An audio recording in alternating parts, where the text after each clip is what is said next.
اللہ الرحمن الرحیم۔ آج ہم آیہ نمبر 186 سے آغاز کر رہے ہیں۔ یہ شریعت کا بیان ہے جو ہم تیسری فصل سے، یعنی جو تیسری فصل کے اندر شریعت کا بیان آیا ہے اس کو ہم پڑھ رہے ہیں۔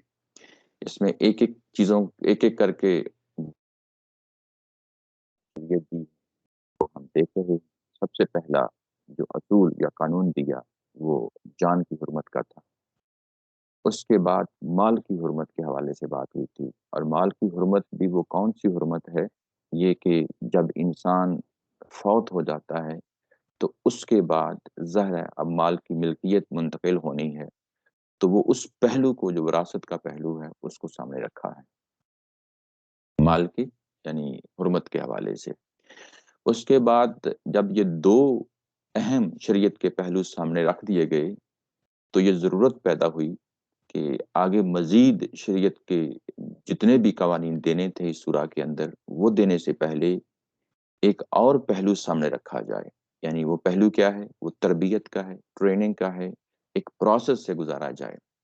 اور وہ پروسیس کیا ہے؟ وہ یہ کہ رمضان کا مہینہ ہے، روزے ہیں جن سے گزارا جائے گا، اور وہ گزارنے کے بعد کیا نتائج حاصل ہونے ہیں؟ وہ یہ کہ یہ مسلمان جن کے سامنے یہ شریعت رکھی جا رہی ہے اس پہ عمل پیرا ہونے کے لیے تیار ہو جائیں۔ یعنی یہ کہ آپ کوئی بھی کام کرتے ہیں پہلے آپ کو ٹریننگ دی جاتی ہے، اور آپ ایک ٹریننگ سے گزرتے ہیں، آپ ایک سلیبس سے گزرتے ہیں، آپ کی ذہن سازی ہوتی ہے، آپ کی تربیت ہوتی ہے، آپ ایک ڈسپلن سے گزرتے ہیں، اس کے بعد تیار ہو جاتے ہیں کہ آپ کوئی جو فیلڈ کا کام کرنا ہوتا ہے وہ کرتے ہیں۔ ایسے ہی جو فیلڈ کے کام ہیں وہ یہ کہ مسلمانوں نے ہمہ وقت کچھ نہ کچھ شریعت کے پہلو کو سامنے رکھنا ہوتا ہے، اور وہ اس چیز کی تیاری کے لیے ہر سال میں سے ایک مہینہ جو ہے وہ مخصوص کر دیا جاتا ہے تاکہ اہل ایمان قرآن کی اس شریعت پہ عمل پیرا ہونے کے لیے تیار ہو جائیں۔ یہ وہ پہلو ہے جس کو ہمیشہ سامنے رکھنا چاہیے۔ میں ایک دو چیزیں ہیں اس سے پہلے کہ ہم آگے بڑھیں آپ لوگوں کے سامنے رکھنا چاہتا ہوں۔ نماز ہم کیوں پڑھتے ہیں؟ ناکام یعنی نماز اس لیے پڑھتے ہیں کہ واقعی میں صلاۃ علی ذکری، یہ قرآن مجید کے اندر آتا ہے۔ اب وہ جو ذکر ہے اللہ تعالیٰ کا، یعنی یاد دہانی، اللہ کی یاد ہے، اس کو کیسے قائم و دائم رکھنا ہے، اس کو نماز میں ڈال دیا ہے۔ یعنی یہ سمبولک ایکسپریشنز ہوتے ہیں، یہ لفظ بولتے ہیں ہم، یعنی یہ کہ نماز ایک رسم ہے، رسم سے کیا چیز حاصل ہوتی ہے اور کیا چیز سامنے رہنی چاہیے؟ وہ یہ ہے کہ اللہ کا ذکر، اللہ کی یاد دہانی وہ سامنے رہنی چاہیے۔ ایسے ہی جب ہم قربانی دیتے ہیں تو قرآن مجید کے اندر سورہ حج کے اندر بتایا جاتا ہے کہ جو جانور ذبح کیا جاتا ہے لن ینال اللہ لحومہا، اللہ تعالیٰ کے ہاں اس کا گوشت نہیں جاتا، یعنی اس قربانی کا گوشت نہیں جاتا، ولا دماؤہا، اور نہ ہی اس کا خون جاتا ہے، ولیکن ینالہ التقوی، اصل چیز جو جاتی ہے اللہ تعالیٰ کے ہاں وہ کیا جاتی ہے؟ وہ تقوی ہے۔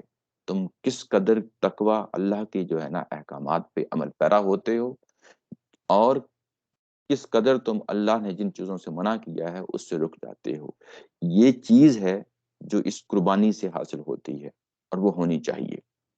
یعنی یہ کہ اگر آپ اس کو رسم بنا لیں گے تو کچھ بھی حاصل نہیں ہوگا۔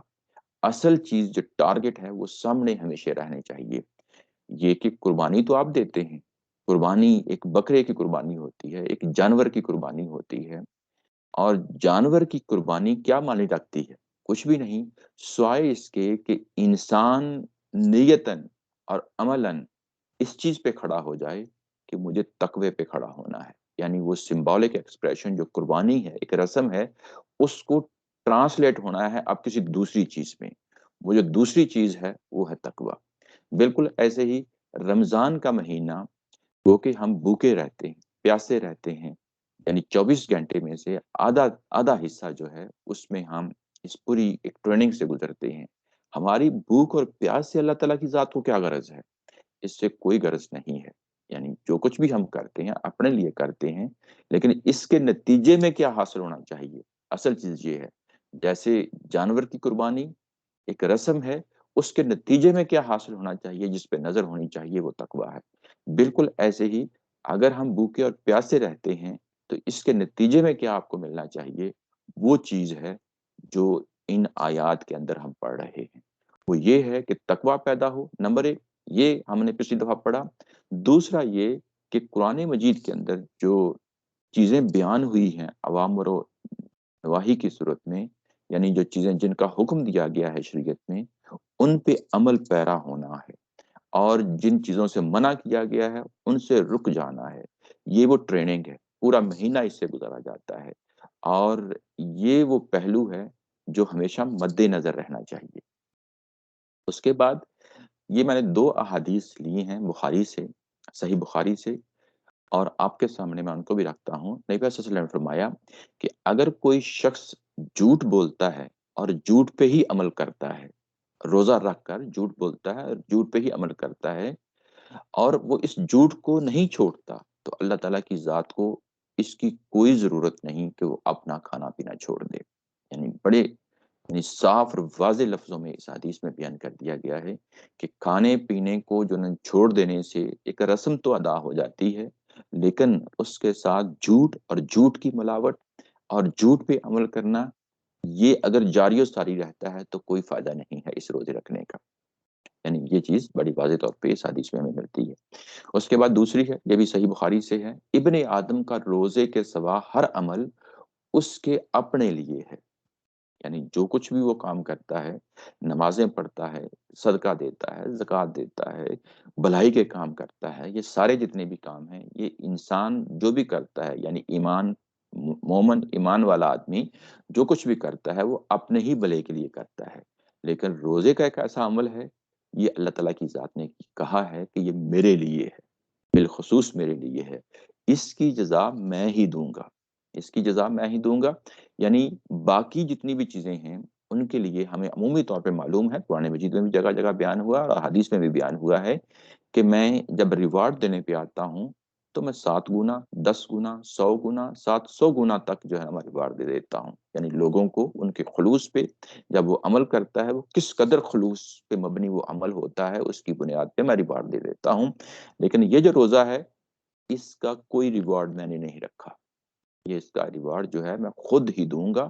اور اس کے بعد بتایا کہ روزہ ڈھال ہے، روزہ ڈھال ہے، یعنی یہ کہ روزے سے کیا حاصل ہوتا ہے، وہ تمام برائیاں جو کسی انسان میں پائی جا سکتی ہیں اس کے لیے پھر پورا سال ڈھال بن جاتا ہے، روزہ ڈھال بن جاتا ہے۔ جب تم میں سے کسی شخص کا روزہ ہو تو وہ بےہودہ گوئی نہ کرے اور نہ فحش گوئی کرے، یعنی کوئی نان سینس قسم کی باتیں نہ کرے، اور نہ ہی کوئی جنسی، وہ چیزیں جن کے اندر جنسی باتیں ہوتی ہیں وہ کرے، فحش باتیں کرے۔ اگر کوئی شخص اسے گالی دے یا اس سے جھگڑا کرے تو وہ کہہ دے کہ میں روزہ دار ہوں۔ گویا کہ وہ جو شخص ہے روزہ دار، وہ مکمل طور پہ اس ٹریننگ میں جب وہ گزرتا ہے تو اپنے اندر ہر طرح کے منفی جذبات، خواہ وہ زبان سے متعلقہ ہوں، خواہ وہ عمل سے متعلقہ ہوں، وہ ان تمام چیزوں سے دور بھاگتا ہے جو غلط کام ہے، اور وہ ان تمام چیزوں پہ عمل پیرا ہو جاتا ہے جن پہ عمل پیرا ہونا ضروری ہے شریعت کے مطابق۔ اسی کو تقویٰ کہتے ہیں۔ آگے بڑھتے ہیں۔ یہ کچھ چیزیں تھیں میں آپ لوگوں کو کہ یہ کیوں، یعنی روزے کا یہ مقام جو ہے، جس جگہ یہ بیان ہوا ہے، جس طریقے سے یہ بیان ہوا ہے، وہ چیزیں سامنے رہنی چاہیے۔ یعنی عمومی طور پہ ہم کیا کرتے ہیں، عبادات کے معاملے میں جب عبادات سامنے آتی ہیں تو ہم عبادات کو کیٹیگرائز کر دیتے ہیں کہ یہ نماز ہے، یہ روزہ ہے، یہ حج ہے، یہ زکوٰۃ ہے، اس طریقے سے کیٹیگرائز کرتے ہیں۔ لیکن قرآن مجید اس کو اس طریقے سے پیش نہیں کرتا، وہ جس طریقے سے پیش کرتا ہے، جو اس کی پریزنٹیشن ہے، اس کے اندر بھی بڑی حکمت ہے۔ اور وہ حکمت کیا ہے، یہاں پہ شریعت کا بیان ہے، شریعت کے بیان کو لوگوں کو راغب کرنا ہے، تلقین کرنی ہے کہ وہ اس کے اوپر عمل پیرا ہو جائیں اس شریعت کے لیے۔ یہ اس کے لیے ایک سلیبس ہے جو سامنے رکھا گیا ہے۔ اب اس کے بعد ابھی روزے کا بیان مکمل نہیں ہوا، ابھی بات جاری ہے، اور درمیان میں ایک بات کہی ہے، درمیان میں یعنی پورے کلام کو روک کے ایک بات کہی ہے۔ وہ بات کیا کہی ہے، وہ اب ہم جو ہے اس کو پڑھنے لگے ہیں۔ وہ ہے وَإِذَا سَأَلَكَ عِبَادِي أَنِّي فَإِنِّي قَرِيبٌ۔ اور جب میرے بندے سوال کریں. سالہ کا سوال کن سے کریں؟ نبی پاک صلی اللہ علیہ وسلم سے سوال کیا جائے گا نا. کا نبی پاک صلی اللہ علیہ وسلم کو مخاطب کر کے یہاں جب میرے بندے عبادی میرے بندے انی میرے بارے میں سوال کریں فانی تو میں قریب ہوں. فانی قریب یہاں پہ جو پروناؤنز ہیں وہ بھی بڑے امپورٹنٹ ہیں. کچھ 7-8 جگہوں پہ اسی ایک آیا کے اندر چھوٹی سی آیا ہے. اس میں آپ دیکھیں گے کہ جو پروناؤن ہے فرسٹ پرسن یعنی آئے جس کو ہم انگلش میں کہتے ہیں اور اردو میں میں یا میرا میں یا میرا اس کو فرسٹ پرسن کہتے ہیں. تو فرسٹ پرسن کی صورت میں یہاں پروناؤنز آ رہے ہیں. عبادی میرے بندے انی میرے بارے میں فانی میں قریب ہوں. فانی میں قریب ہوں. اللہ تعالیٰ کی ذات تو انسانوں کی شاہ رگ سے بھی زیادہ قریب ہے. یہاں پہ جب جس روک کے بات کہی گئی ہے کہ جب میرے بندے سوال کریں میرے بارے میں سوال کریں تو میں قریب ہوں. فانی میں قریب ہوں. اجیب دعوت الداعی میں جواب دیتا ہوں. دعوت کا مطلب ہوتا ہے پکار. میں پکار کا جواب دیتا ہوں. الداعی کس کی؟ پکارنے والے. اذا دعانی جب وہ مجھے پکارتا ہے. میں پکارنے والے کی پکار کا جواب دیتا ہوں جب وہ پکارتا ہے. فلیستجیب لی تو اسے چاہیے کہ وہ عمل پیرا ہو جائے میرا حکم مانے. فلیستجیب اب اس نے رسپونڈ کرنا ہے. انسان نے رسپونڈ کرنا ہے. تو وہ کیسے رسپونڈ کرے گا؟ وہ اس طریقے سے رسپونڈ کرے گا کہ وہ میرا حکم مانے. فلیستجیب میرا حکم مانے. ولیؤمنوا بی اور میرے پہ ایمان لے کے آئیں. یہاں پہ بھی دیکھیں فلیستجیب لی میرا حکم مانے فرسٹ پرسن ہے. ولیؤمنوا بی اور مجھ پہ ایمان لے کے آئیں. لعلہم یرشدون تاکہ وہ اس راہ راست پہ آ جائیں جس راہ راست پہ میں ان کو لانا چاہتا ہوں. یہ آیا یہ ایسا کہا کہ ابھی رمضان کے اندر جو روزوں کا مضمون چل رہا تھا درمیان میں روک کے بات کہی ہے. یہاں پہ وہ بات کیا کہی ہے جو درمیان میں روک کے کہی ہے؟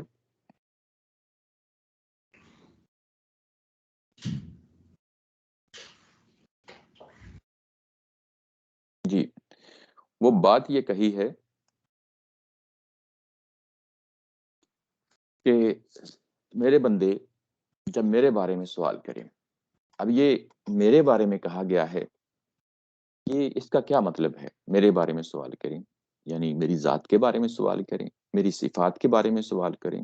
یہ سارے امکانات ہو سکتے ہیں.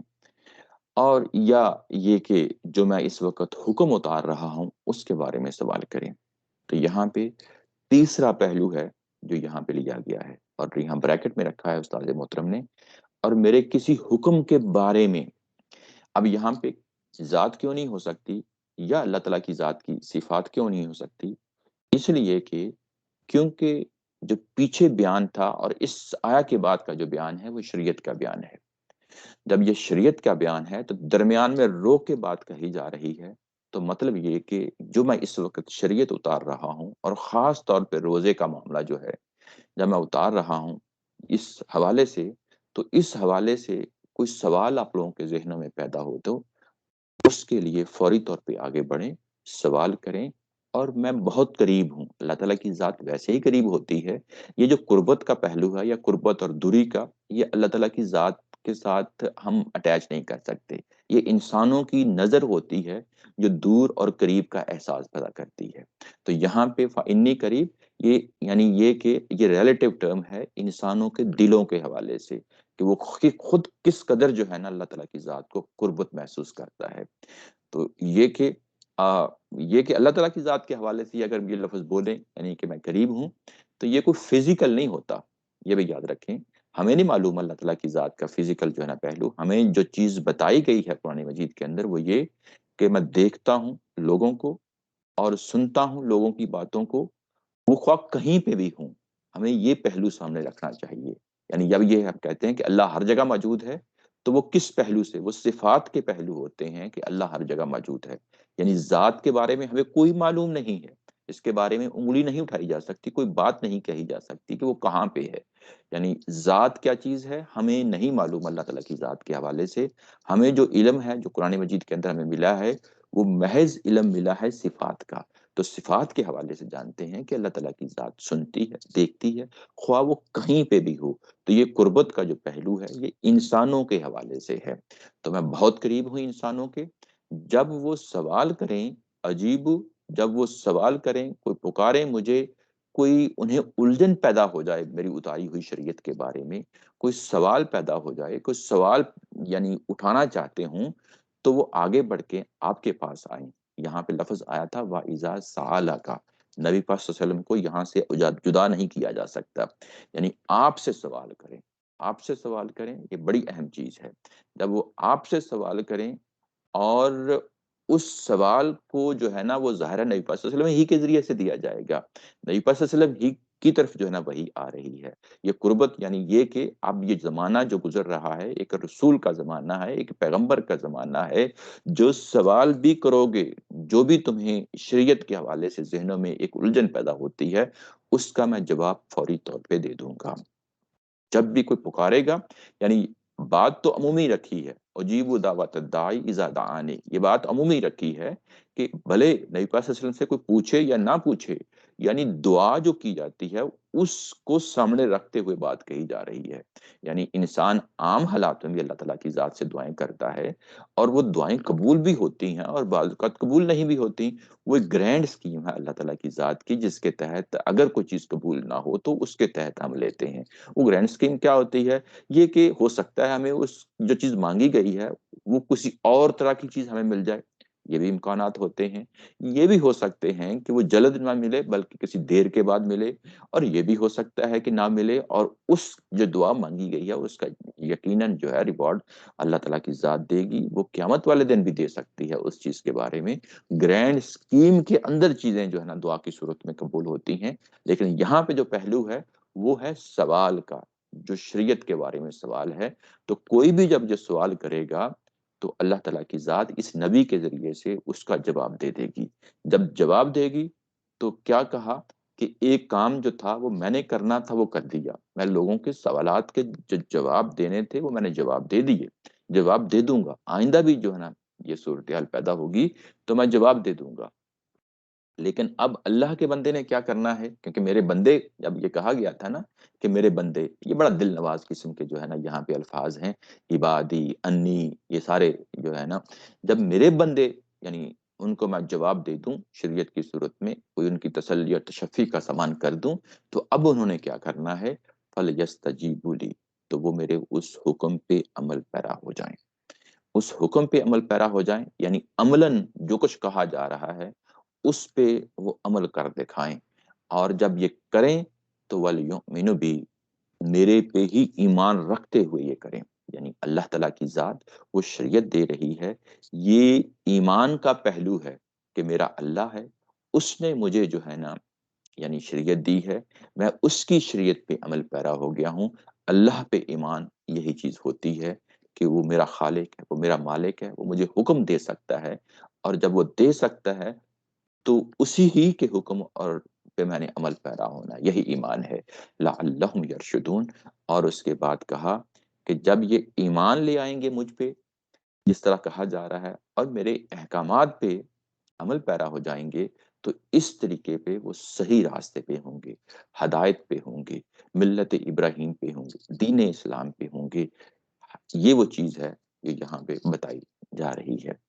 اچھا، یہاں پہ ایک اور خاص پہلو ہے کہ یہ جو ذہنوں میں آتا ہے کہ صحابہ اکرام کا جو عمومی مزاج ہے، قرآن مجید سے بھی ہمیں پتہ چلتا ہے، اور جو تاریخ ہے، یعنی جو ہماری قرآن مجید کو یا سنت کو سمجھنے کی تاریخ ہے، اس سے بھی پتہ چلتا ہے کہ صحابہ اکرام کی جو کنٹریبیوشن ہے، یعنی انڈرسٹینڈنگ میں، فقہ میں، فہم میں، وہ ہمیں بہت تھوڑی نظر آتی ہے۔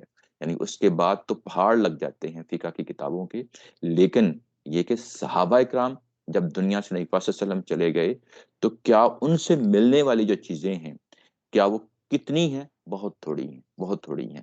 اس سے ہمیں پتہ چلتا ہے کہ عمومی طور پہ صحابہ اکرام کا جو عمل ہوتا تھا وہ یہ ہوتا تھا کہ کوئی بھی حکم ہو گیا اس پہ عمل پیرا ہو جاؤ۔ اب اس کے اوپر سوالات پیدا کرنا، یہ کہ یعنی یہ کہ ہوتا ہے نا کہ بعض اوقات یعنی ذہن میں آتا ہے کہ اس کا یہ پہلو، یہ پہلو، یہ پہلو، یہ ان کا مزاج ہی نہیں تھا۔ وہ کیوں مزاج نہیں تھا؟ اس لیے کہ انہیں بڑے آغاز میں ہی، بلکہ شروع ہی میں سے کچھ چیزوں کا جو ہے نا سامنا کرنا پڑا تھا۔ جب مدینہ میں گئے ہیں تو وہ کون سی جگہ ہے جہاں سامنا کرنا پڑا تھا؟ وہ ہے آیا نمبر 108 پہ، میں آپ کو لے کے جاتا ہوں۔ وہاں پہ جا کے دیکھیں تو بڑا صاف اور واضح طور پہ جو ہے نا بتا دیا گیا کہ ام تریدون ان تسألوا رسولکم کما سئل موسیٰ من قبل، کیا تم اپنے اس رسول سے اسی طرح کے سوالات کرنا چاہتے ہو جیسے تم سے پہلے موسیٰ علیہ السلام سے کیے گئے تھے؟ اور اس کی مثال پیچھے آ چکی ہے، یعنی اس آیت سے 108 سے پہلے پیچھے آ چکی ہے۔ وہ کون سی مثال ہے؟ وہ مثال ہے جب گائے کو ذبح کرنے کے لیے کہا گیا تھا اور انہوں نے کتنا ہنسی مذاق ٹھٹھا اس کو لے لیا تھا، اور بے در پہ ایسے فضول سوال کیے تھے کہ جو سوال نہیں کرنے چاہیے تھے اپنے رسول سے، کہ یہ گائے کس طرح کی ہونی چاہیے، بچڑی ہونی چاہیے، جوان ہونی چاہیے، بوڑھی ہونی چاہیے، کس رنگ کی ہونی چاہیے، رنگوں میں سے بھی کون سا رنگ ہونا چاہیے، یعنی بے در پہ قسم کے سوال کیے ہیں۔ جب وہ بیک گراؤنڈ ہے اور یہاں پہ جب پہنچے ہیں 108 میں، تو اسی بنی اسرائیل نے پچھلی ایک دو آیات کے اندر اگر آپ دیکھیں تو اسی موجودہ رسول سے، نبی محترم صلی اللہ علیہ وسلم سے ایک اسی طرح کا سوال داغا ہے۔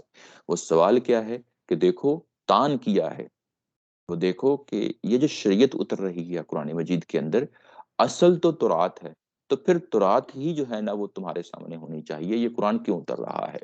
تو یعنی یہاں پہ پھر وہی مذاق ٹھٹھا تان، یعنی اس صورت میں یہاں پہ لے لیا ہے۔ اور اس کے بعد پھر صحابہ اکرام کو بتایا گیا کہ تم نے یہ کام نہیں کرنا، یہ کام انتہائی خطرناک ہے، انتہائی ڈینجرس ہے، اس کے نتیجے میں منافقت حاصل ہوگی۔ یعنی کوئی چیز یہ کہیں کہ شریعت کے ساتھ کیا معاملہ کرنا ہے، وہ سیکھنا ہو تو صحابہ کے عمل سے سیکھا جائے، یعنی وہ عمل پیرا ہو جاتے ہیں۔ یعنی یہاں پہ جب یہ کہا گیا فَلْيَسْتَجِيبُوا لِي وَلْيُؤْمِنُوا بِي لَعَلَّهُمْ يَرْشُدُونَ، تو اس کا مطلب یہ ہے کہ میرے احکامات کو منافقت کے منافقانہ طریقے سے نہیں لینا، اس پہ شکوک و شبہات کے سوال داغ نہیں دینے، ہنسی مذاق اور ٹھٹھے میں نہیں لے لینا، یہ ایک سنجیدہ چیز ہے۔ اور یہاں پہ دیکھیں کہ اس بیک گراؤنڈ کے ساتھ صحابہ اکرام کو سوال نہیں پوچھ رہے تھے، سوال نہیں پوچھ رہے تھے، وہ بیک گراؤنڈ پیچھے ہے، سورہ بقرہ کی پچھلی آیات میں آ چکا ہے۔ وہ بیک گراؤنڈ بڑا واضح ہے، وہ ہے ہنسی مذاق ٹھٹھا کرنا، منافقانہ رویہ اختیار کرنا۔ لیکن کیا جو الجھن ہوتی ہے شریعت کے بارے میں کچھ سمجھنے کے حوالے سے، کیا اس کو بھی اسی کیٹیگری میں رکھیں گے؟ نہیں رکھیں گے۔ یہ بتایا جا رہا ہے قرآن مجید میں، جہاں پہ ہاں اگر کوئی سنجیدہ آدمی سامنے آتا ہے اور اس کو واقعی اس کی الجھن ہے، کوئی مسئلہ پیدا ہو گیا ہے، تو آگے بڑے، رسول موجود ہیں، اللہ کی وحی نازل ہو رہی ہے، آگے بڑے سوال کرے اور اس سوال کا جواب اس کو فوری آسمان سے مل جائے گا، وحی کی صورت میں مل جائے گا۔ یہ پہلو ہے جو سامنے رہنا چاہیے۔ یعنی اس سے، اس آیت سے ہمیں یہ پتا چلتا ہے کہ صحابہ اکرام کا مزاج کیا تھا۔ یہ ایک عام سی بات ہے۔ عام سی بات کیا ہے؟ یہ کہ جب تک ہم جو ہے نا ایک ایکڈیمک بات جو ہے، تھیوری ہوتی ہے، اس کو بیان کرتے رہیں، سوالات پیدا نہیں ہوتے۔ یوں ہی ہم کوئی عملی بات کرتے ہیں، یہ ایک عمومی سا مزاج ہوتا ہے، ہمارے ساتھ بھی یہ ہوتا ہے۔ شریعت کا کوئی سامنے پہلو رکھتے ہیں تو دسیوں سوال سامنے آ جاتے ہیں۔ یعنی ہر کوئی شخص کوئی نہ کوئی پہلو سے سوچتا ہے اور کہتا ہے کہ اچھا پھر ہم یہ کیا کریں گے، اس صورت میں کیا کریں گے، اس صورت میں کیا کریں گے، اس صورت میں کیا کریں گے۔ تو یہ وہ پہلو ہے جو یہاں پہ اللہ تعالیٰ کی ذات مکالمہ کرنا چاہتی ہے، بات کو آگے بڑھانا چاہتی ہے۔ ایسا نہ ہو کہ یہ ون سائیڈڈ جو ہے نا وہ شریعت جو انسانوں کو دی جا رہی ہے وہ نہ ہو جائے، بلکہ لوگ بھی آگے بڑھ کے سوال کریں، اور تاکہ وہ جو شریعت ہے لوگوں کے ذہنوں میں اس شریعت کے وہ پہلو سامنے آئیں اور وہ قرآن مجید کا حصہ بن جائیں۔ اب یہ صورتحال سامنے تھی۔ اب اس کے بعد جو سوال تھا وہ اللہ تعالیٰ کی ذات نے خود انیشیٹو لیا ہے۔ یعنی اب یہ سوال جو ہے اس کو انیشیٹ کرنا، اب یہ ظاہر ہے کچھ لوگ سوال کریں گے، یہ بھی ہو سکتا ہے، یا لوگوں کے دلوں دماغوں میں کوئی اس وقت سوال پھنسا ہوا ہے، یعنی سوال ہوا ہے، ذہنوں میں آیا ہوا ہے، اور وہ اس کا اظہار نہیں کر پا رہے۔ مزاج اس طرح بنا ہوا ہے نا، جس طرح میں کہہ رہا ہوں، سوال کر نہیں پا رہے، لیکن اللہ تعالیٰ کی ذات تو دلوں کا حال جانتی ہے۔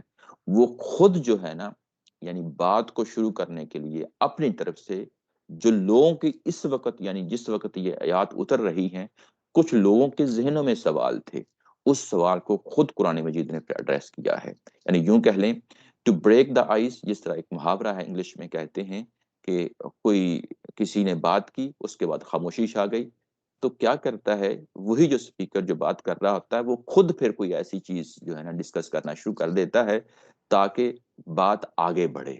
تو یہاں پہ بھی وہی صورتحال ہے کہ لوگوں کے دل و دماغ میں کچھ سوالات تھے، کر نہیں پا رہے تھے، تو اللہ تعالیٰ کی ذات نے خود جو ان کا دل و دماغ کے اندر جو سوال تھے، خود اس کو اٹھا لیا۔ جیسا کہ میں نے کہا کہ یہ جو بات تھی کہ جو سوال تھے دلوں کا حال تو اللہ تعالیٰ کی ذات جانتی ہے، تو وہ جو دلوں کا حال تھا، جو سوال کی صورت میں لوگوں کے ذہنوں میں تھا، اسی کو لے لیا ہے۔ لیکن یہ جو بات آگے ہونی ہے، یہ ہے بھی کچھ اس طرح کی ہے کہ اس کو آسانی سے زبان پہ نہیں لایا جا سکتا۔ جب آپ اس کو پڑھیں گے، آپ کو معلوم ہو جائے گا کہ یہ ہے بھی اسی نوعیت کی ہے کہ جس سے انسان تھوڑا سا یعنی ایک امبیرسڈ فیل کرتا ہے کہ یہ کیا چیز ہے جو میں کیسے سوال رکھوں یعنی یہاں پہ، تو پتہ چل جاتا ہے۔ تو جو لوگوں کے دل و دماغ کے اندر سوال ہے، اس کا جواب دیا جا رہا ہے نیچے۔ وہ کیا ہے؟ اُحِلَّ لَكُمُ لَيْلَةَ الصِّيَامِ الرَّفَثُ إِلَىٰ نِسَائِكُمْ، یہ کہ میں نے حلال کر دیا ہے، جائز ٹھہرا دیا ہے تمہارے لیے، لکم تمہارے لیے، لیلتا رات کو، کس کی رات کو؟ سیام، رمضان کے روزوں کی رات کو، الرفس الی نسائکم، اپنی بیویوں کے پاس جانا، اپنی بیویوں کے پاس جانا۔ الرفس یعنی رفس کیا چیز ہوتی ہے؟ یہ کہتے ہیں جنسی باتوں کو، یعنی شہوت پہ مبنی جو باتیں ہوتی ہیں، ان باتوں کو یہ رفس کہا جاتا ہے۔ جب اس کے ساتھ الا لگ جاتا ہے، یہ صلہ یا پریپوزیشن کہتے ہیں، جب اس کے ساتھ الا لگ جاتا ہے تو اس کا مطلب ہو جاتا ہے کہ وہ جو میاں بیوی کا تعلق ہے، جب یعنی میاں بیوی کا جو تعلق قائم ہوتا ہے، تو اس کے لیے الرفس الی نسائکم، یہ تمہارے لیے جائز ٹھہرا دیا گیا ہے۔ ہن لباس لکم، وہ تمہارے لیے لباس ہیں، وہ انتم لباس لہن، اور تم ان کے لیے لباس ہو۔ علم اللہ، اللہ تعالیٰ کی ذات نے جان لیا، یعنی یہ وہ پہلو ہے جو اللہ تعالیٰ کی ذات نے جان لیا ہے۔ کیا جان لیا ہے؟ جو لوگوں کے دل و دماغ میں سوال تھا لیکن وہ اپنی زبانوں پہ نہیں لا رہے تھے، اللہ تعالیٰ کی ذات نے جان لیا۔ انکم کنتم تختانون، کہ تم خیانت کر رہے تھے، انفسکم، انکم بے شک تم، کنتم تم، تختانون تم خیانت کر رہے تھے، انفسکم اپنے ہی نفسوں کے ساتھ، اپنی ہی جانوں کے ساتھ، اپنے آپ سے، یعنی یہ ضمیر کی آواز ہوتی ہے، اس کو دبا رہے تھے۔ فتاب علیکم، تو اللہ تعالیٰ کی ذات نے معاف کر دیا۔ فتاب علیکم، تابہ کا مطلب ہوتا ہے توبہ کرنا، لیکن جب اللہ تعالیٰ کی ذات کے لیے آئے اور اس کے بعد پریپوزیشن الا آ جائے تو اس کا مطلب یہ ہوتا ہے کہ اللہ تعالیٰ کی طرف سے توجہ کرنا، یعنی اللہ تعالیٰ کی طرف سے، یعنی یہ کہ عنایت کرنا، توجہ کرنا، عنایت کرنا۔ اللہ تعالیٰ نے توجہ کی، عنایت کی، وعفا عنکم، اس نے تمہیں معاف کر دیا۔ فالآن باشروہن، اب آپ کیا کریں، میں ترجمہ کر رہا ہوں، اب آپ کیا کریں؟ باشروہن، اب آپ اپنی بیویوں کے پاس جا سکتے ہیں۔ باشروہن مباشرت کرنا، فزیکل ریلیشن شپ جو ہوتا ہے مرد اور عورت کا، اس کے لیے یہاں پہ بات کہی گئی ہے۔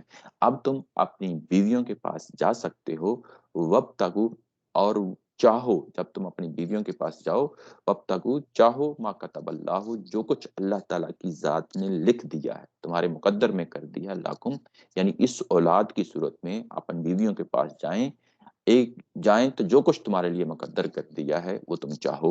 وَكُلُوا وَاشْرَبُوا، اور اس کے بعد کھاؤ اور پیو، حتیٰ یتبین لکم الخیط الابیض من الخیط الاسود من الفجر، اور کلو واشربو، کھاؤ اور پیو، یہاں تک کہ یتبین واضح ہو جائے، لکم الخیط الابیض، تمہارے لیے، خیط کہتے ہیں دھاگے کو، اور خیط الابیض یہ اس روشنی کو بھی کہتے ہیں۔ دھاری کا لفظ استعمال ترجمے میں کیا گیا ہے۔ وہ روشنی جب صبح کی پاؤ پھوٹتی ہے، یعنی پہلی روشنی کی جب کرنیں یعنی آسمان پہ نظر آتی ہیں، تو ایک سفید سی جو ہے نا لائن لگ جاتی ہے، اس کو خیط الابید کہا جاتا ہے۔ من الخیط الاسود، جو رات کی جو سیاہ داری ہوتی ہے، خیط داری، اسود سیاہ، جو رات کی سیاہ داری ہوتی ہے، اس فجر کے وقت، من الفجر، اس فجر کے وقت جب سیاہ داری سے سفید داری جدا ہو جائے، رات کا اندھیرا ہے، اس نے چھٹنا ہے، اب اس کے بعد پو پھٹنی ہے، تو جو پہلی پو پھٹتی ہے، پہلی روشنی آتی ہے آسمان میں، تو ہمیں دو دھاریاں نظر آتی ہیں۔ دو دھاریاں یعنی کہ ایک سفید ہوتی ہے، ایک سیاہ ہوتی ہے، تو وہ جو واضح ہو جاتا ہے آپس میں فرق، اس کے لیے یہاں پہ کہا گیا ہے کہ اس وقت تک تم کھا پی سکتے ہو۔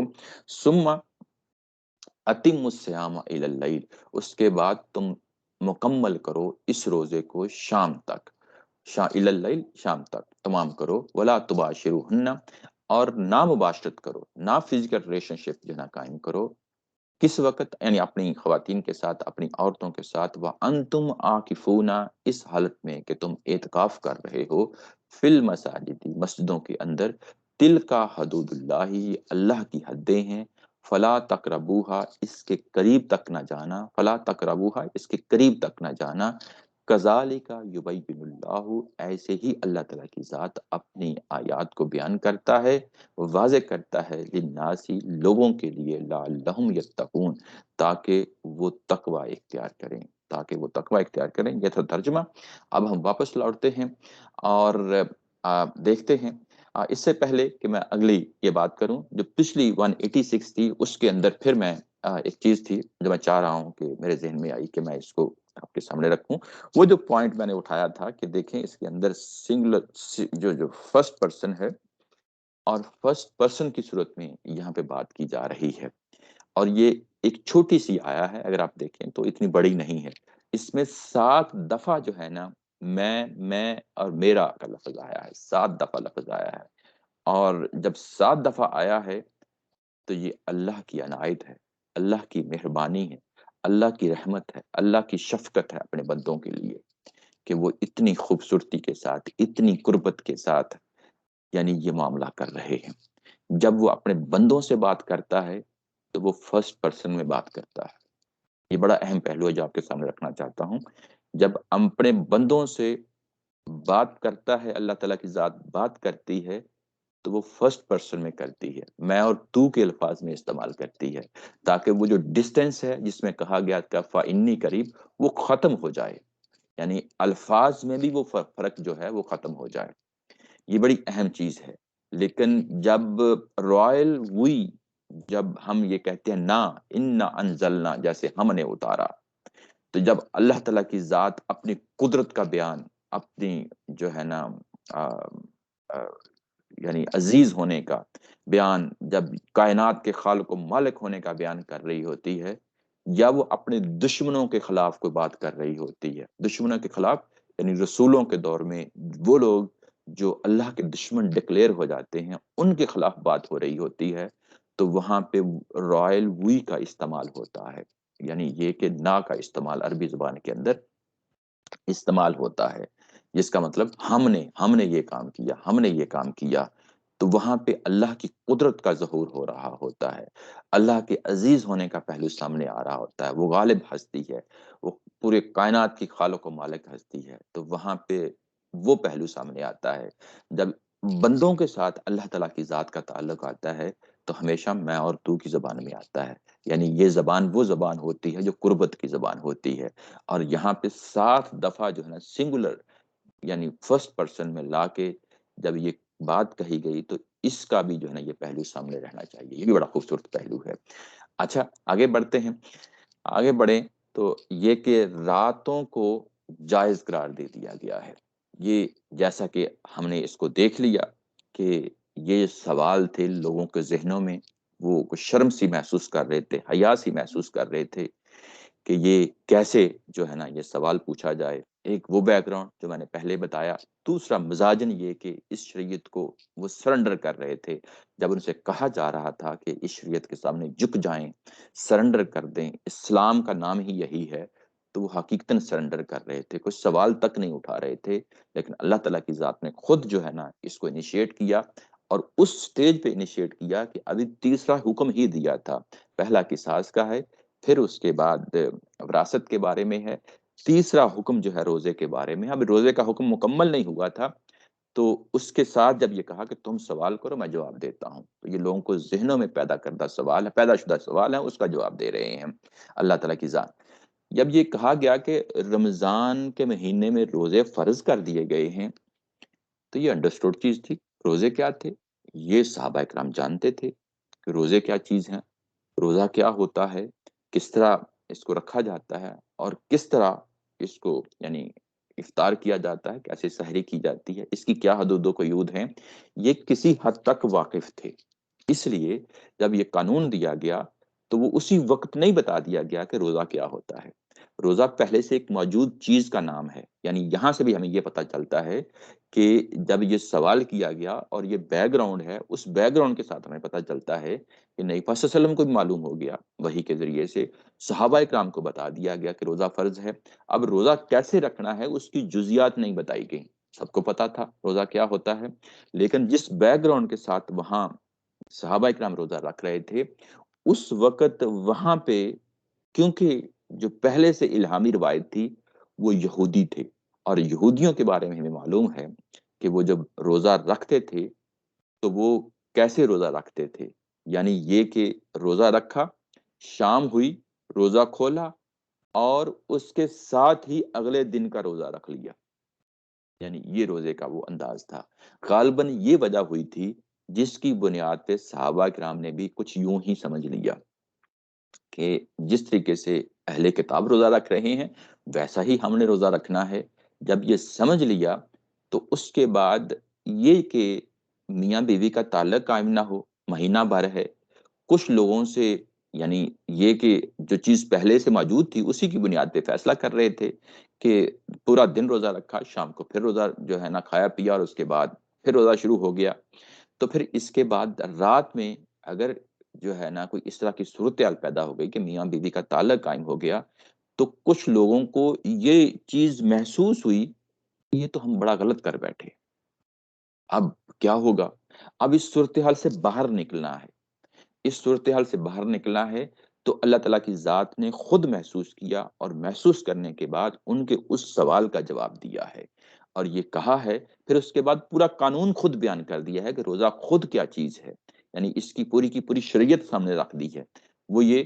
آغاز یہاں سے کیا ہے کہ تم راتوں کو اپنی بیویوں کے پاس جا سکتے ہو، یعنی یہ کوئی حرام نہیں میں نے ٹھہرایا تھا، یہ پہلے سے موجود ہی ایسے ہی تھا، یعنی احل لکم لیلۃ الصیام الرفث الی نسائکم، یعنی یہ جو عمل ہے یہ کوئی میں نے حرام نہیں ٹھہرایا تھا، یہ صرف اور صرف دن کے ٹائم ہے جس میں روزے کے دوران تم یہ کام نہیں کر سکتے، یعنی کھانا پینا اور میاں بیوی کا تعلق یہ ریلیشن شپ قائم نہیں کر سکتے، یہ صرف اور صرف رات میں جو ہے نا پاسبل ہے، اور وہ جو پہلو ہے یہ پہلے بھی جائز تھا اور اب بھی جائز ہے، یہ تمہارے سے غلط فہمی پیدا ہو گئی تھی، اس غلط فہمی کو رفع کیا جا رہا ہے، اس کے بعد بتایا کہ ہن لباس لکم وانتم لباس لہن، یہ جو تعبیر ہے بڑی حکمت بری تعبیر ہے کہ وہ تمہارے لیے لباس ہیں اور تم ان کے لیے لباس ہو، یہ کوئی شاعرانہ پیرایا نہیں ہے، شاعرانہ کوئی اسلوب نہیں ہے، جس طرح ہم شاعرانہ طریقے سے کہتے ہیں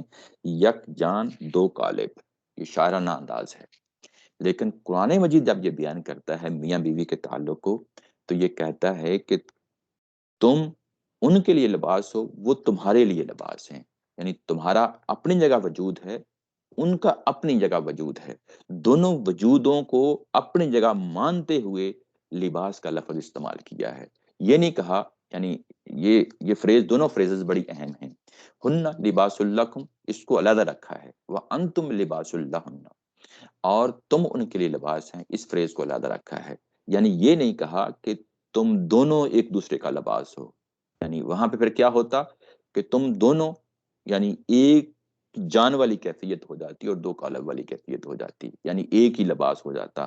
یہاں یہ نہیں کہا، بلکہ دو لباس ہیں، دو لباس ہیں۔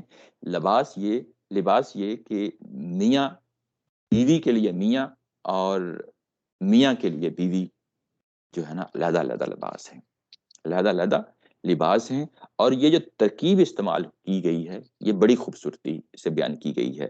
اس تعلق کو بیان کرنے کے لیے جو میاں بیوی کا تعلق ہے، اس کو دسیوں لفظوں میں بھی استعمال ہو سکتا تھا، کئی ایک پیراگراف میں بھی اس کو بیان کیا جا سکتا تھا، لیکن قرآن مجید کا کمال یہ ہے جو فگر آف سپیچ استعمال کرتا ہے قرآن مجید، جس کو ہم یعنی یہاں پہ امیجری کہتے ہیں، یعنی جو تشبیہ یا تمثیل جو لے کے آتا ہے، مثالیں جو بیان کرتا ہے، استعارے جو بیان کرتا ہے، وہ استعارے اس طرح کے ہوتے ہیں کہ اس پہ کئی کتابیں لکھی جا سکتی ہیں، کئی سو ہزار صفحے لکھے جا سکتے ہیں، لیکن ایک دو لفظوں میں اندر وہ تمام پہلو سمو لیتا ہے قرآن مجید کے اندر۔ یہ قرآن مجید کی یہ خوبصورتی ہے کہ جب وہ استعارہ اس طرح کا استعمال کرتا ہے، وہ بلیغ استعارہ ہوتا ہے، اس کے اندر بہت ڈیپتھ ہوتی ہے، گہرائی ہوتی ہے، زبان و بیان کے ساتھ جب ہم انسان اس کو سمجھتے ہیں تو وہ بڑا یعنی اس کے بعد انسان جب سمجھتا ہے تو اشش کر اڑتا ہے۔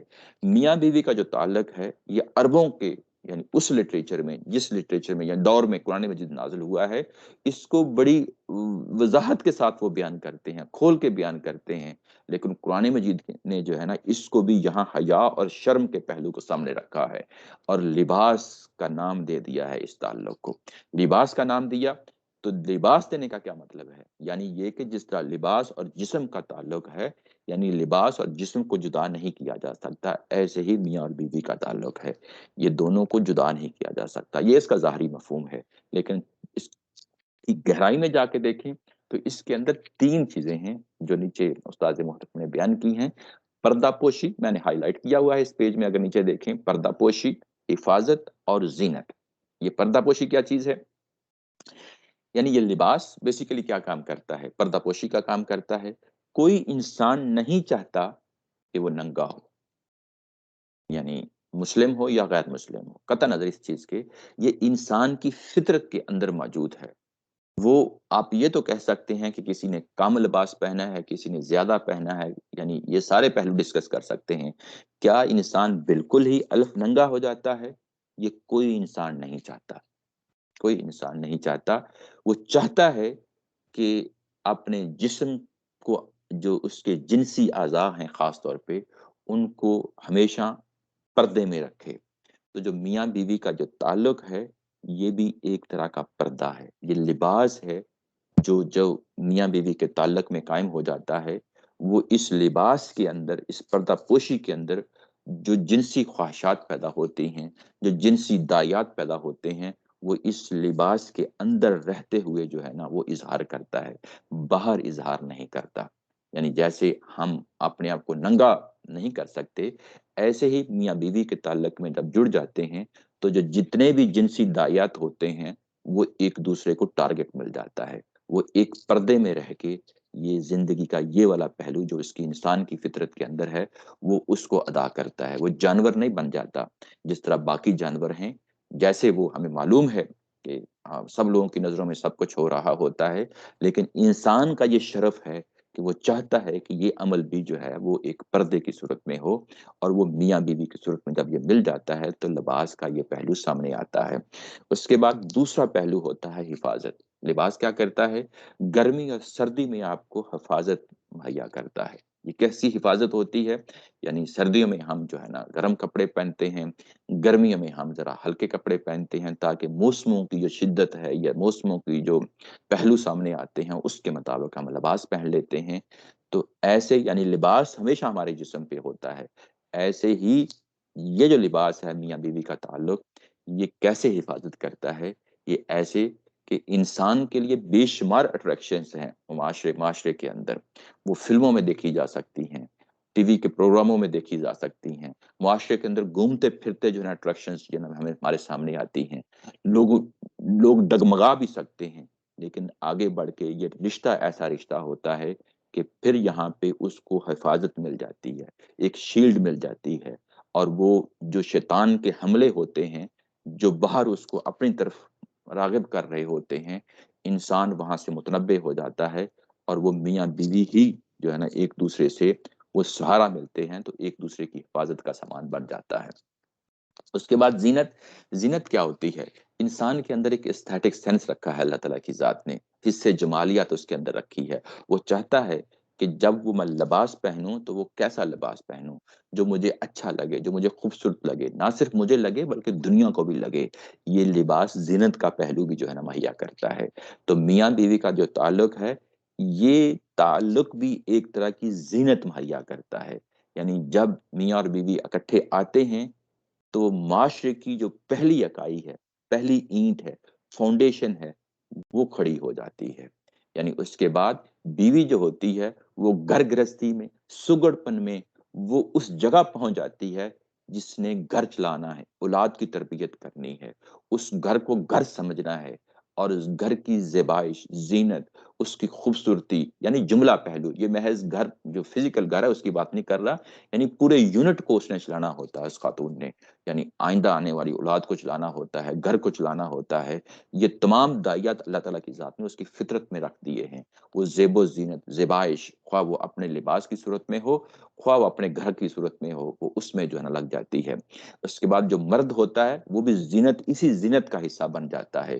اس کے بعد وہ معاشی تگ و دو میں لگ جاتا ہے، اور وہ بھی جو ہے نا گھر کے ان معاملات کو چلاتا ہے، اور اسی سے آگے بڑھ کے ایک تہذیب وجود میں آتی ہے، قومیں وجود میں آتی ہیں، آگے نسلیں چلتی ہیں۔ یعنی آگے جو نسلیں چلنے کا جو مسئلہ ہے وہ بھی بنیادی طور پہ یہ ایک اکائی مہیا کر دیتی ہے۔ یعنی یہ لباس کا یہ پہلو سامنے لا کر ایک تلمیح کی صورت میں، ایک اشع استعارے کی صورت میں، ایک امیج کی صورت میں جو قرآن مجید نے بیان کیا ہے، بڑی گہرائی کے ساتھ جو کچھ پہنچانا چاہتا ہے اس میاں بیوی کے تعلق سے، وہ پہنچا دیا، اور بڑی خوبصورتی سے وہ پہنچایا ہے۔ اب اس کے بعد یہ ایک پہلو تھا جو بیان کرنا مقصود تھا، اس کے بعد دوبارہ جو ہے نا بات کو جوڑا ہے کہ علم اللہ انکم کنتم تختانون انفسکم، تم راتوں میں، جب رمضان کی راتیں گزر رہی تھیں، یہ کوئی حرام نہیں تھا، پہلے سے ہی حلال تھا۔ یعنی جب یہ شریعت تھی تو اس کی انٹینشن کے اندر یہ چیز شامل تھی، لیکن تم نے اپنے طور پہ اس کو سمجھ لیا۔ جب یہ سمجھ لیا تو تم اپنے نفسوں کے ساتھ، اپنے ضمیر کے خلاف جو ہے نا یہ کام کر رہے تھے، اپنے آپ سے خیانت کر رہے تھے۔ فتاب علیکم، لیکن کیونکہ اللہ تعالیٰ کی ذات شریعت اتار رہی ہے، اس نے نظر عنایت کی، تمہارے اس عمل کو معاف کر دیا، تمہارے اس عمل کو معاف کر دیا۔ یہ کیا بات ہوئی کہ جو شریعت کا حصہ ہی نہیں تھی تو پھر جو ہے نا اس کو کیوں معاف کر دیا؟ یہ بڑا اہم پوائنٹ ہے یہاں پہ۔ یعنی ہم بے شمار چیزیں ایسی کر رہے ہوتے ہیں جس کو ہم گناہ تو سمجھ رہے ہوتے ہیں، لیکن یہ کر رہے ہوتے ہیں کہ ہم گناہ گار ہیں، یعنی یہ کہتے ہیں کہ ہم گناہ گار ہیں۔ قرآن مجید اس چیز کی نفی کر رہا ہے کہ اس چیز سے باہر آ جائیں، اس چیز سے باہر آ جائیں، یہ بھی اپنے اصل میں ایک گناہ ہوتا ہے۔ یعنی یہ کہ اگر تم لوگوں نے یہ سمجھ لیا کہ رمضان کی راتوں میں یہ کام کر لیا اور یہ گناہ کر لیا، حالانکہ وہ شریعت کا حصہ نہیں تھی، تمہارا اپنا فہم تھا، اور تمہارے اپنے فہم کے مطابق تم نے اپنے آپ کے ساتھ زیادتی کی، تو جو فہم ہوتا ہے شریعت کا وہ بھی بڑا اہم ہوتا ہے۔ یعنی بعض اوقات یہ پورا امکان ہوتا ہے کہ میں ایک چیز کو مختلف طریقے سے سمجھوں، آپ ایک چیز کو مختلف طریقے سے سمجھیں۔ جس طریقے سے میں سمجھا ہوں، میں اپنی سمجھ کا مکلف ہوں، جس طریقے سے آپ سمجھے ہیں، آپ اپنی سمجھ کے مکلف ہیں۔ یہ بڑا اہم جو ہے نا مکلف ہیں، یعنی یہ بڑا اہم پہلو ہے کہ یہ جو ہمارے درمیان بعض اوقات فرق پڑ جاتا ہے، جس کی بنیاد پہ ہم فرقہ واریت کی جو ہے نا پرچار کرنا شروع کر دیتے ہیں، یہ انتہائی غلط ہوتا ہے۔ فہم کو مانا جائے، ہاں، ایک دوسرے کو سمجھانے کی کوشش کی جا سکتی ہے، جیسے یہاں قرآن مجید سمجھا رہا ہے، سمجھانے کی کوشش کی جا سکتی ہے کہ میرے یہ آرگومنٹس ہیں، آپ کے یہ آرگومنٹس ہیں، ٹھیک ہے، ایک دوسرے کو سمجھا جائے گا اور اس کی تہ تک پہنچا جائے گا، وہ ایک علیحدہ چیز ہے۔ پھر ہمیں سمجھنے کے لیے کوئی تعصب نہیں آڑے آنا چاہیے، یہ بھی بڑی امپورٹنٹ چیز ہے۔ تعصب آڑے آ گیا، آگے چل کے میں بتاتا ہوں، اس کی ایک مثال ہے بڑی خوبصورت ہے، وہ یہیں پہ پیدا ہو جاتی ہے۔ تعصب کو آڑے نہیں آنا چاہیے، بلکہ ہمیشہ انسان کو جستجو کرنی چاہیے، کوشش کرنی چاہیے۔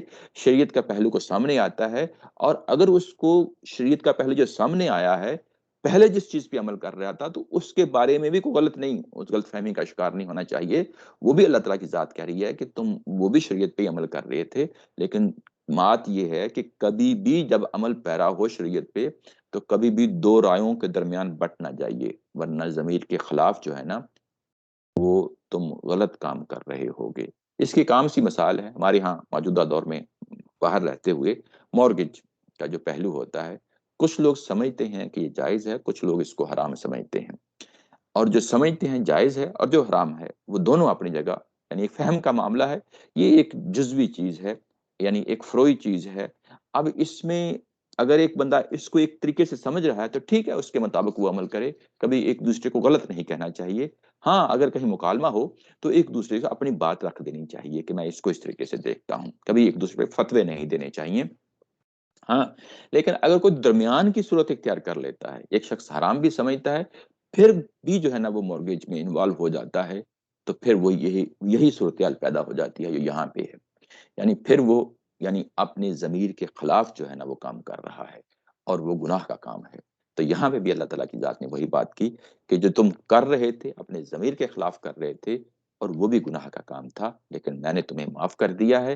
فَالْآنَ بَاشِرُوهُنَّ، کیونکہ میں نے کوئی پابندی نہیں لگائی تھی راتوں میں، تو اب تم مباشرت کر سکتے ہو، فزیکل ریلیشن شپ قائم کر سکتے ہو اپنی بیویوں کے ساتھ، اور یہ چیز رفع کر دی تو اس کے بعد اگلی چیز بھی رفع کرنی لازمی تھی، یعنی یہ جو بیوی کے ساتھ تعلق ہے فزیکل ریلیشن شپ کا، یہ ایک عمل ہے، یہ ایک عمل ہے، اس کا نتیجہ یہ ہے کہ بیوی بیوی اور یعنی میاں اور بیوی کے درمیان تعلق کے نتیجے میں بچے کی امید بھی پیدا ہو سکتی ہے، وہاں پہ بھی یہ پرابلم پیدا ہو سکتا تھا۔ اللہ تعالیٰ کی ذات نے اس چیز کو بھی رفع کیا ہے، یہ کہ ہم نے رمضان کی راتوں میں ایک دوسرے کے قریب گئے اور اس کے بعد امید پیدا ہو گئی، بچی اور بچے کی امید پیدا ہو گئی، تو وہ بھی پوری زندگی کے لیے خلجان کا باعث رہے گی، ہمیشہ انسان کے ضمیر کو ٹوکتی رہے گی کہ میں نے اس وقت منع کیے ہوئے کام کو میں نے کام کیا تھا۔ تو اللہ تعالیٰ کی ذات نے اس چیز کو بھی رفع کر دیا کہ جب تم عمل کرتے ہو وَابْتَغُوا مَا كَتَبَ اللَّهُ لَكُمْ، اور وہ چیز بھی اپنے ذہنوں سے نکال دو کہ جو کچھ میں نے لکھا ہے اس کام کے نتیجے میں ہو سکتا ہے، کیونکہ میری پوری قدرت ہے، اولاد کا ہونا، بچی یا بچے کا ہونا، یہ میری پوری قدرت ہے، اور جو کچھ میں نے لکھا ہے وہی ملے گا آپ لوگوں کو، ما کتب اللہ، وہ جو اللہ تعالیٰ کی ذات نے لکھ دیا ہے وہی کچھ تمہیں ملے گا، اور یہ جو عمل کیا ہے اس کے نتیجے میں کوئی بچی بچہ پیدا ہو جاتا ہے تو وہ بھی تم چاہو، یہ بھی تم اپنی اس چاہت میں شامل کر لو، اپنی خواہش میں شامل کر لو، اگر تمہاری یہ خواہش ہے تو شامل کر لو اس عمل کے نتیجے میں۔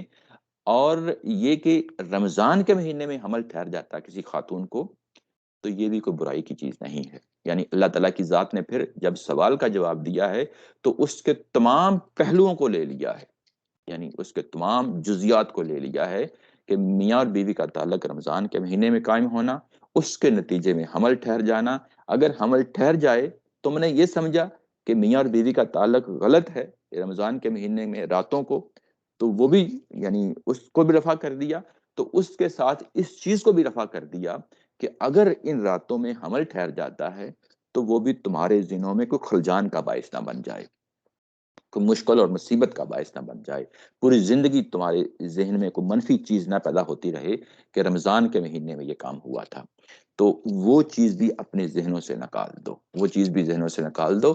اس کے بعد کہا وَكُلُوا وَاشْرَبُوا حَتَّى يَتَبَيَّنَ لَكُمُ الْخَيْطُ الْأَبْيَضُ مِنَ الْخَيْطِ الْأَسْوَدِ مِنَ الْفَجْرِ۔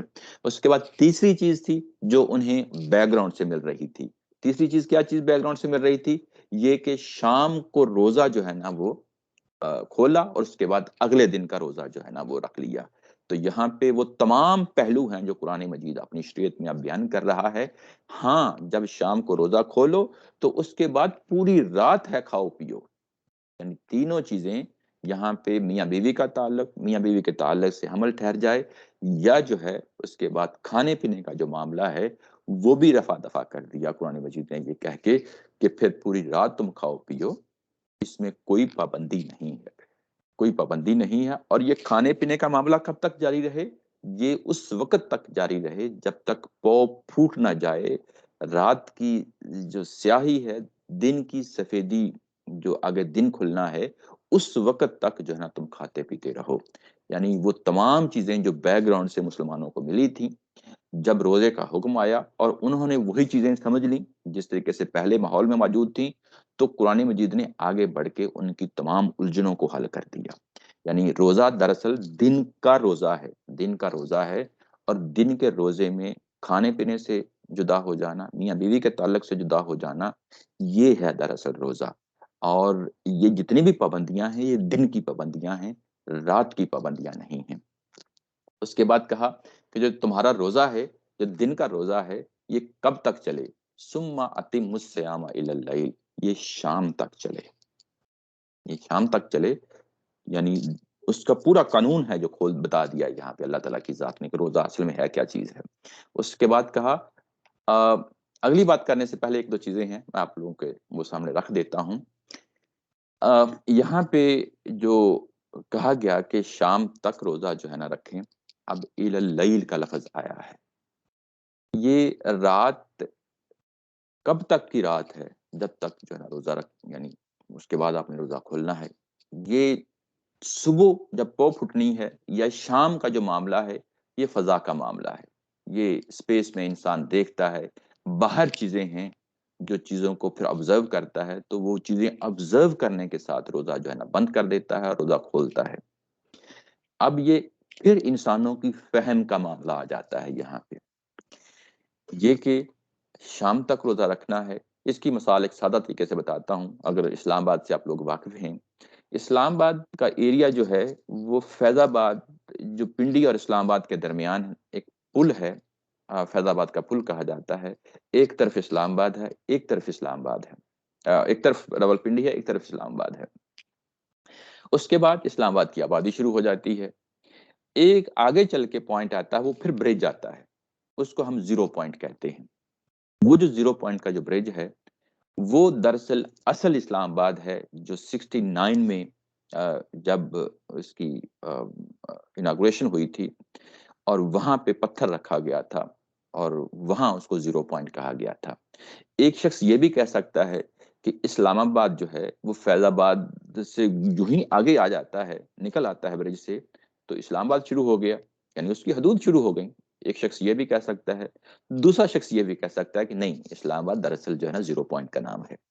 اب یہ جو ڈسٹینس ہے، یہ میں آپ کو فزیکل یعنی ایگزامپل دے کے بتا رہا ہوں کہ یہ دیکھنے کا ایک انداز ہے۔ ایک شخص جو ہے نا، یعنی روزہ جو ہے وہ شام ہوتے ہی، سورج غروب ہوتے ہی اس کو کھول لیتا ہے۔ ایک شخص کہتا ہے کہ نہیں، یہ کہا گیا ہے الی اللیل، یعنی شام کا تھوڑا سا حصہ بھی شامل ہو جائے۔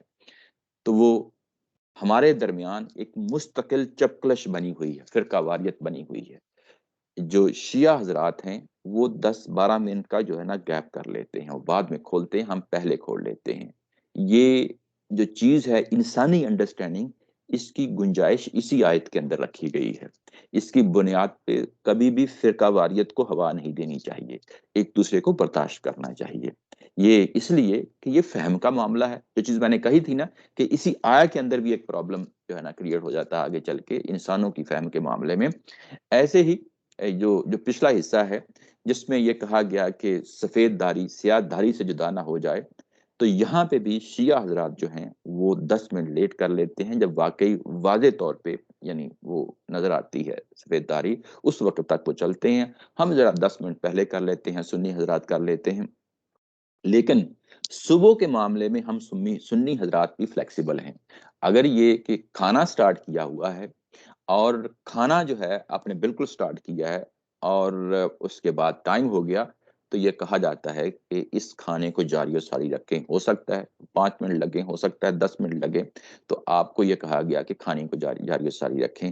تو ہمیں اس معاملے میں فلیکسیبلٹی ہی شو کرنی چاہیے، کبھی بھی جو ہے نا اس معاملے میں فرقہ واریت والے معاملے میں نہیں چلا جانا چاہیے، کیونکہ پچھلے ہی سوال میں یہی چیز تو واضح ہوئی ہے نا، یہاں پہ جو پچھلی جو سیناریو تھا اسی سے، تو یہ چیز سامنے رہنی چاہیے، یہ اس پہ کبھی بھی فتوے نہیں لگانے چاہیے۔ اس کے بعد آگے بڑھتے ہیں، وَلَا تُبَاشِرُوهُنَّ وَأَنْتُمْ شکر صاحب، عَاكِفُونَ۔ جی ایک جی سوال تھا۔ جی جی لاسٹ ویک ویسے میں نے ایک کویشچن کیا تھا، تو آپ نے کہا تھا کہ شریعت کے احکام جو ہے وہ جس طرح سے ہوتے ہیں ان کو اسی طرح فالو کرنا ہوتا ہے۔ جی جی تو ابھی یہاں پر ایک سوال یہ ہے کہ جو جہاں جب سے روزہ سٹارٹ ہوتا ہے اور جب روزہ ختم ہوتا ہے، جی جی اس کے تو کلیئر ٹائمنگز بتا دی ہیں اللہ تعالیٰ نے۔ صحیح۔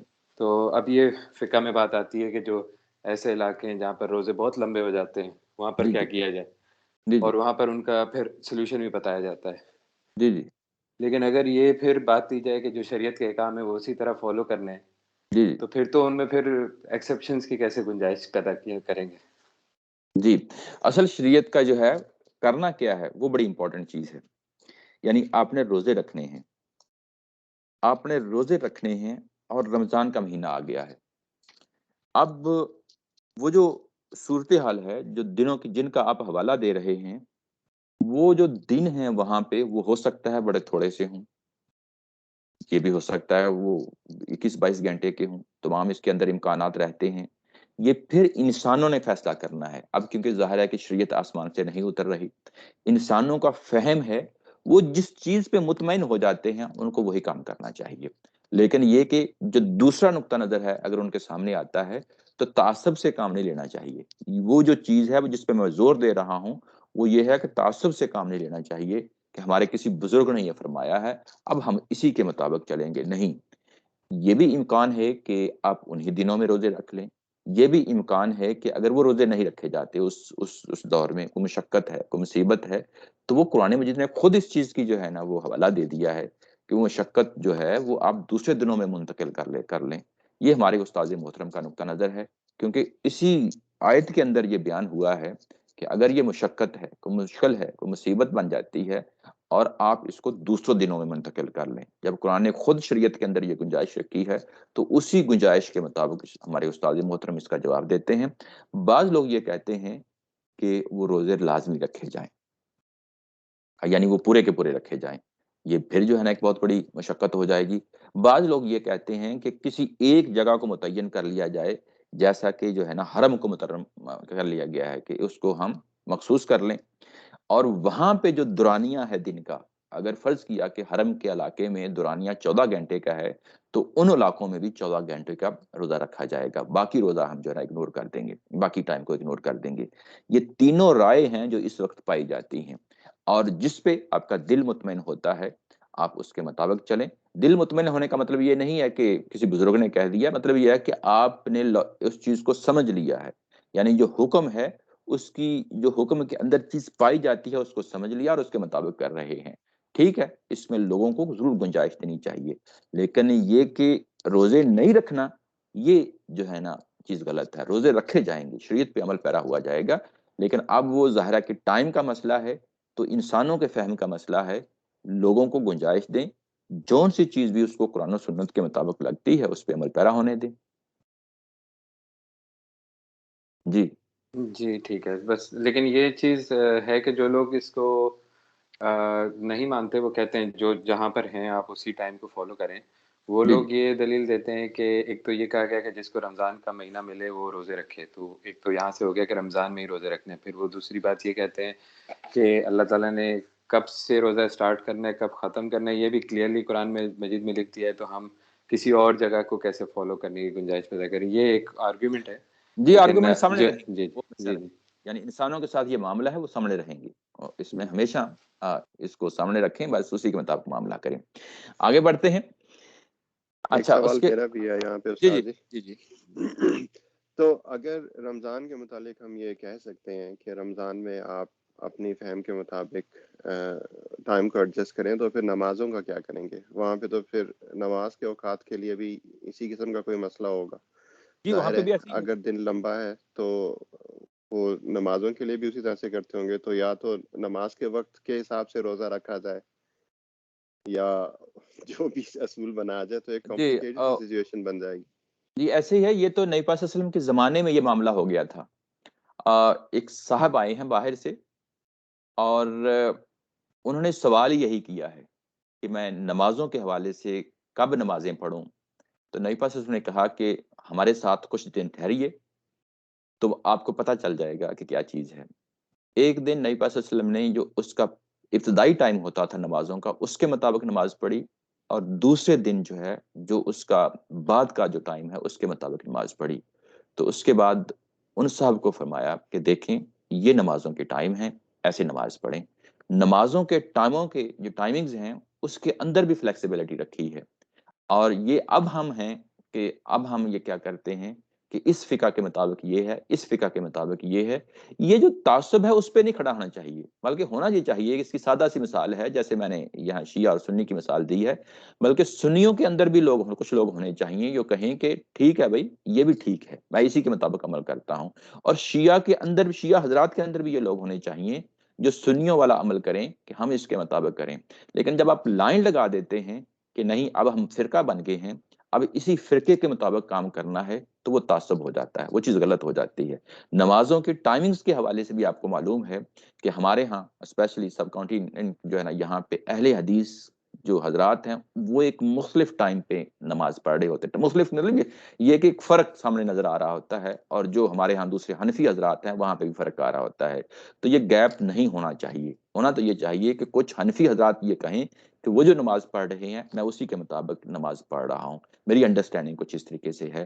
تو یہ فلیکسیبلٹی جتنی شریعت نے دی ہے اتنی فلیکسیبلٹی اس کو ہمارے اندر آنی چاہیے. جو اصل لب لباب ہے وہ یہ کہ دوسروں پہ کوئی فتوے نہیں جاری کر دینے چاہیے. جو چیزیں باہر موجود ہیں، یعنی جس چیز کا تعلق فضا سے ہے، جس چیز کا تعلق اسپیس میں ہونے والے کوئی فینومینن ہے، جس کی بیس پہ ہم نے کوئی چیز ڈیسائن کرنی ہے، تو پھر وہ اگر ہم نے باہر پہ جو ہے نا چیزیں ہیں اس پہ ڈیسائیڈ کرنا ہے تو یہ انسانوں کے فہم سے تعلق ہے، ان کو گنجائش دیں. یہی معاملہ جو ہے وہ عید کا معاملہ ہے کہ عید کس دن ہونی ہے کس دن ہونی، یہ پھر انڈرسٹینڈنگ کا مسئلہ آ جاتا ہے. اگر دوسرا فریق ہے اس کو سمجھ رہا ہے یہ جینوئن مسئلہ ہے، تو اس کی جو روزہ ہے وہ کبھی بھی اس کو روزے کو غلط نہ کہیں، یہ کہیں کہ ٹھیک ہے وہ بھی شریعت پہ عمل کر رہا ہے، کیونکہ ہماری شریعت کے اندر ایک فہم کا مسئلہ اور فہم کو گنجائش دی ہے. ہم اس فرق کو کم کر سکتے ہیں جبکہ ہم ایک کمیونٹی میں رہ رہے ہوں، اور کمیونٹی کے اندر جو کمیونٹی کی لیڈرشپ ہوتی ہے یا جو حکومت ہوتی ہے وہ فیصلہ کرتی ہے، پھر وہ فیصلہ سب کے لیے قابل قبول ہونا چاہیے. کچھ چیزیں انتظامی ہوتی ہیں، کچھ چیزیں جو ہے نا انسانوں کے فہم سے تعلق ہوتی ہیں. جو چیزیں انتظامی طور پہ فیصلہ کر دی جاتی ہیں پھر وہ ظاہر اسی کے مطابق جو ہے نا عمل کرنا چاہیے. یہ بھی یعنی اسلام ہی کے جو ہے نا اصولوں میں سے ایک اصول ہے کہ جو کمیونٹی کی لیڈرشپ جو ہے، جس طرح ایک ملک مسلامی ملک ہے، پاکستان ہے، سعودی عرب ہے، ایک انتظامی فیصلہ کر دیتے ہیں تو اس کے بعد کسی شخص کے لیے گنجائش نہیں رہتی کہ وہ پھر اپنی رائے کی بنیاد پہ کچھ کرے. نہیں، وہاں پہ وہ نہیں رہتی، کیونکہ ایک فیصلہ کر لیا ہے، کلیکٹیولی فیصلہ کر لیا ہے. لیکن یہ کہ کیا شریعت کے اندر یہ کہ تمہیں وہی فیصلہ جو انتظامی طور پہ کر لیا گیا ہے کیا وہی شریعت کا فیصلہ ہے؟ نہیں، ایسا نہیں ہے. یعنی وہ ہو سکتا ہے کہ کل کو انتظامی طور پہ ہم دوسرا فیصلہ کر لیں، یہ گنجائش رہنی چاہیے. ادروائز اگر ہم اس گنجائش کو کلا کما کریں گے تو پھر اس کے بعد فرقہ واریت آئے گی، تعصب آئے گا، فتوے دیے جائیں گے، جو کہ انتہائی غلط بات ہے. یہاں سے یہ چیز ہمیں معلوم ہوتی ہے. یعنی جو چیز ہمیں، یعنی جس چیز پہ آپ نے فیصلہ کر لیا ہے، آپ فیصلہ کرنے کا مطلب یہ ہے کہ آپ نے انڈرسٹینڈنگ ایک ڈیولپ کر لی ہے، سوچ سمجھ کے کی ہے، تو اس کے مطابق اس پہ عمل کریں. اگر آپ یہ کہہ رہے ہیں کہ نہیں دوسرا فیصلہ ٹھیک ہے لیکن میں یہ کام کروں گا، تو یہ پھر اپنے ضمیر کے خلاف ایک خیانت ہو جائے گی. یہ بات ٹھیک نہیں ہے. یہ چیز یہاں ہمیں معلوم ہو رہی ہے. جی ٹھیک ہوگی بات، بہت شکریہ، جزاک اللہ خیر. جی آگے بڑھتے ہیں. آگے آیا نمبر 188 تک اس کو آج کور کر لیتے ہیں. آگے ہے وَلَا تَأْكُلُوا أَمْوَالَكُمْ بَيْنَكُمْ بِالْبَاطِلِ، اور اسی تقوی کا تقاضا ہے. سوری، اس سے پہلے جو اعتکاف کا تھا وہ ساری میرا خیال ہے کہ کور نہیں ہوا تھا. اعتکاف کی حالت میں تم یہ فزیکل ریلیشن شپ نہیں قائم کر سکتے جبکہ تم مسجدوں میں اعتکاف کر رہے ہوتے ہو. مسجدوں میں یعنی اعتکاف، یہاں پتہ چل گیا کہ اصل اعتکاف مسجدوں ہی میں ہوتا ہے، خواہ وہ مرد ہوں یا عورتیں ہوں، اصل اعتکاف مسجدوں ہی میں ہوتا ہے. عورتوں کے لیے جس طرح نماز کی گنجائش ہے کہ وہ گھر میں پڑھ سکتی ہیں، فرض نہیں ہے مسجد میں آنا، لیکن اگر وہ مسجد میں آ جائیں تو وہ ان کو مسجد سے نکالا نہیں جا سکتا، فرض نمازوں کے لیے بھی. ایسے ہی عورتوں کے لیے اعتکاف جو ہے وہ گھر میں ہی اعتکاف ہوگا، لیکن اگر وہ فیصلہ کر لیتی ہیں کہ ہم نے بھی مسجد ہی میں اعتکاف کرنا ہے تو مسجد سے نہیں نکالا جائے گا. یعنی یہاں پہ یہ چیز جو ہے کہ مسجدوں ہی میں، یہ بڑی اہم بات ہے، ساتھ ہی بتا دی گئی. اس کے بعد کہا ہے کہ تلکا حدود اللہ فلا تقربوها، یہ اللہ کی حدیں ہیں، ان کے قریب تک نہ جانا، یعنی ان کو توڑنا نہیں. اللہ کی حدیں کیا ہیں؟ یہ حد بندی کر دی گئی ہے، باؤنڈریز ڈیفائن کر دی گئی ہیں کہ روزہ کب شروع ہوتا ہے، کب ختم ہوتا ہے، میاں بیوی کا تعلق کب قائم ہونا چاہیے، کب نہیں ہونا چاہیے روزوں کے دنوں میں. اس کے بعد یہ کہ کھانے پینے کا جو ہے وہ معاملہ کب کیا جائے. یہ روزہ ہوتا ہی دن کا ہے، باقی سارے معاملات جتنے بھی ہیں کھانے پینے کے ہوں، میاں بیوی کے تعلق کے ہوں، یہ سارے معاملات رات کے ہیں. اچھا، میاں بیوی کے تعلق کے نتیجے میں ایک اور پہلو سامنے آتا ہے، وہ ہے جنابت کا پہلو، یعنی جس کو غسل کرنا بعد میں لازمی ہو جاتا ہے. غسل جو ہے وہ بھی اس آیت سے ہمیں پتہ چل جاتا ہے کہ وہ جب یہ کہا گیا کہ روزہ آپ کھا پی سکتے ہیں جب تک روشنی سامنے نہیں آتی، تو غسل بھی جو ہے وہ یہ کام بعد میں بھی جو ہے نا کیا جا سکتا ہے. لیکن یہ کہ یہ یہاں سے کلو مل جاتا ہے کہ یہ جتنی بھی چیزیں ہیں، کھانا پینا اور میاں بیوی کا تعلق، یہ صرف رات کا معاملہ ہے. اور اس کے بعد کیونکہ صبح کی نماز پڑھنی ہوتی ہے، نماز پڑھنے سے پہلے پہلے جو ہے نا وہ غسل کر لیا جائے. یہ ایک پہلو سامنے رہنا چاہیے جو کہ یہاں پہ ایک کلو کی صورت میں نکلتا ہے، اور اس کے بعد حدیث میں بھی جو ہے نا بیان کر دیا گیا ہے. یہ کہ یہ کذالک یبین اللہ آیاتہ للناس، ایسے اللہ تعالیٰ کی ذات جو ہے نا اپنی آیات کو بیان کرتی ہے، کھول کھول کر بیان کرتی ہے. یعنی یہاں پہ بیان کیا گیا ہے اللہ تعالیٰ کی ذات نے اپنی آیتوں کو، اور لوگوں کے لیے، کن لوگوں کے لیے؟ جن کو ظاہرہ شریعت دی جا رہی ہے تاکہ وہ تقوی قائم کریں، تقوی پہ آ جائیں. اب یہاں پہ دیکھیں، یہ جو تقوی کا لفظ ہے یہ پیچھے آیت نمبر 177 میں آیا تھا، آیت البر میں آیا تھا، اس کے بعد قصاص کی آیت میں آیا تھا، اس کے بعد وراثت کی آیت میں آیا تھا، اس کے بعد روزے کی آیت میں آیا تھا. روزے کی آیت میں جب آیا تھا تو بالکل سٹارٹ میں بتا دیا گیا تھا 183 میں، میں آپ کو وہاں لے جاتا ہوں. 183 میں جب یہ کہا گیا تھا کہ یا ایھا الذین آمنوا کتب علیکم الصیام کما کتب علی الذین من قبلکم لعلکم تتقون. تتقون کا جو لفظ آیا تھا یہاں پہ بالکل آغاز میں، اور اسی صورت میں یعنی آغاز میں آیا، اور جب اس بات کو انجام تک پہنچایا، پوری شریعت کے پہلوؤں کو انجام تک پہنچا دیا، تو یہ کہا کہ لعلہم یتقون عود علی البد. یعنی ایک حکم کو جو آغاز کیا تھا، جس چیز سے آغاز کیا تھا، یعنی دو چیزیں، یعنی ایک چیز جس کو دونوں سروں پہ کھڑا کر دیا ہے وہ ہے تقوی. دونوں سروں پہ کھڑا کر دیا تقوی، اور پوری کی پوری شریعت کا جو بیان ہے روزے کا وہ ان تقوی کے درمیان رکھ کے جو ہے نا وہ دیا ہے. اس کے بعد دوسری چیز کہ اللہ تعالیٰ کی ذات کھول کے بیان کرتی ہے، یہ پہلی دفعہ فریز آ رہی ہے سورہ بقرہ کے اندر، یہ بار بار آگے فریز آئے گی. یہ کیا چیز ہے؟ میں یہ پہلو بھی آپ لوگوں کے سامنے رکھنا چاہتا ہوں. یہ جب ہم جاتے ہیں سورہ قیامہ میں تو وہاں پہ یہ آیات آتی ہیں کہ لا تحرک بہ لسانک لتعجل بہ. نبی پاک صلی اللہ علیہ وسلم کی خواہش ہوتی تھی کہ جو قرآن مجید نازل ہو رہا ہے یہ جلد اور جلد جو ہے نا نازل ہو.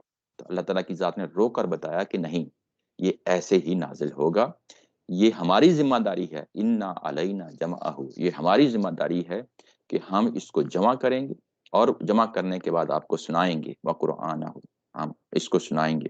فَإِذَا قَرَأْنَهُ فَاتَّبِعْ قُرْآنَهُ. جب ہم اس کو اس طریقے سے سنا دیں تو اس کے بعد جو قرت ہوگی وہی قرت آخری ہوگی، اور اسی پہ عمل پیرا ہوا جائے گا. ثم ان علینا بیانہ. اس کے بعد یہ کہا کہ اس دوران اگر ہمیں کہیں اس کی وضاحت کی ضرورت پڑتی ہے تو ہم خود ہی اس کی وضاحت کر دیں گے، ہم خود ہی اس کی وضاحت کر دیں گے. یہ اللہ تعالیٰ کی ذات نے خود ذمہ داری لی ہے کہ جس جگہ پہ ظاہر کمپائلیشن کا جو قرآن مجید کی نبی پاک صلی اللہ علیہ وسلم کی زندگی ہی میں ہوگی، ہر سال قرآن جو ہے نا جو کچھ نازل ہو چکا ہوگا نبی پاک صلی اللہ علیہ وسلم نے اس کا اہتمام کیا ہے. اور جو آخری قرت ہوگی یعنی کمپائلیشن کی، وہ جو ہوگی وہ فائنل ہوگی، وہ نبی پاک صلی اللہ علیہ وسلم کی ہین حیات ہوگی. یہ یہاں پہ پورا جو نا روڈ میپ دے دیا گیا ہے.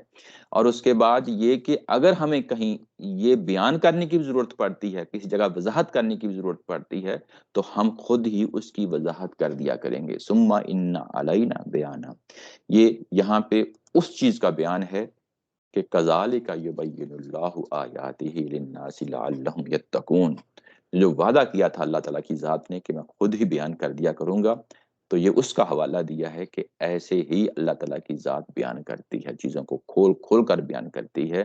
روزے کا معاملہ آیا، روزے کی معاملے میں شریعت کے تمام پہلوؤں کو سمیٹ لیا اس شریعت کے اندر، جب اس کو بیان کرنا مقصود تھا، جس حد تک بیان کرنا مقصود تھا، اس کی تمام پہلوؤں کو یہاں پہ سمیٹ لیا ہے اور اس کو واضح کر دیا ہے۔ یہ چیز سامنے رہنی چاہیے، یہ پہلو تھا جو مجھے لگ رہا تھا کہ یہ رہ جائے گا۔